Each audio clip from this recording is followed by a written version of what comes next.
An investment of almost $600 million was done in that airport, Kotoka International Airport. Fortunately, before we left office in September, I remember that a valuation of the airport was done. A valuation study of Kotoka Airport was done and was valued, if I remember, at 5-point-something billion Ghana cedis. That is the valuation of the airport. It also had an insured value, and the insured value was somewhere in the region of 3 to 4 billion cedis. That's quite huge. Huge amount, because a lot of money had been invested in the airport, and it over the period, and it had become categorized as one of the 5 best airports in Africa. One of the 5 best airports. And then I saw a strange, development where a Turkish company is being given a concession to take over the airport and run it.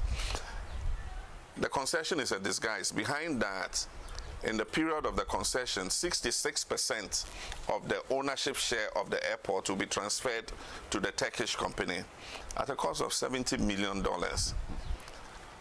Even if you compared to $600 million as you said, investment and a value of in excess of 5 billion cedis. I mean, for $70 million, we're giving 66% shares of our airport, to a Turkish company. And so I said, we're against it. It is wrong. Every country's airport is its pride. You can have a management agreement to get somebody to manage it properly for you, and based on that, you pay them a certain, amount of money. But this is not an ordinary management agreement. They're going to get 2% of the revenues as management fee. But in addition, 66% of the ownership share of the airport is going to be transferred to them for $70 million. And I think that is absolutely wrong. Even if you sold some of the lands around the airport, you'll be able to raise far more than $70 million. So if it's $70 million we want, the other ways of raising it, the value of the lands around the airport alone are far in excess of $70 million. And I think that is wrong to give up our airport like that. They talk about not being able to service the loans that were taken to develop the airport. Now, I just want to tell this government, in any agreement, there are clauses for force majeure. It means that if there's an act of God or an act of nature, that makes it impossible for you to fulfill your obligations. Like COVID-19. At the time these loans were contracted, nobody knew COVID was going to happen. And COVID is affecting all airports around the world because it's affected aviation.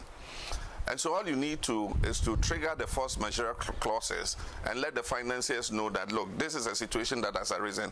And normally in those circumstances, they are able to, make some concessions. Aside from that, these loans are insured anyway.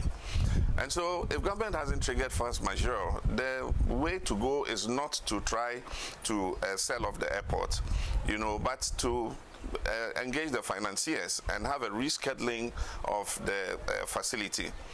Aside from that, there are many other ways that you can handle a situation like that. Rather than give out 66% of our shares in that airport, COVID is going to pass. As soon as the vaccination is received, airports will open again, flights will start coming in, revenue will start, coming in. But government even created the situation in the first place.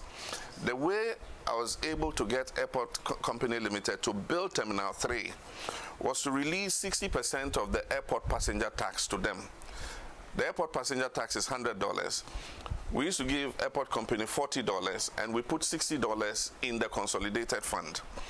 And so when I asked them to build Terminal 3, they came with a proposal and said, if you release our share, the 60% to us, we will use it to set up a financial structure to build Terminal 3. And so in the next budget cycle, we released their $400 passenger service tax to them. And if Kotoka is doing about 2 million passengers a year, then $100 times 2 million passengers is about $200 million. So they used that, went to Stanbic and African Development Bank and structured that facility. Now when this government comes, they put what they call a Capping and Realignment Act. And so out of the $100, they cap it.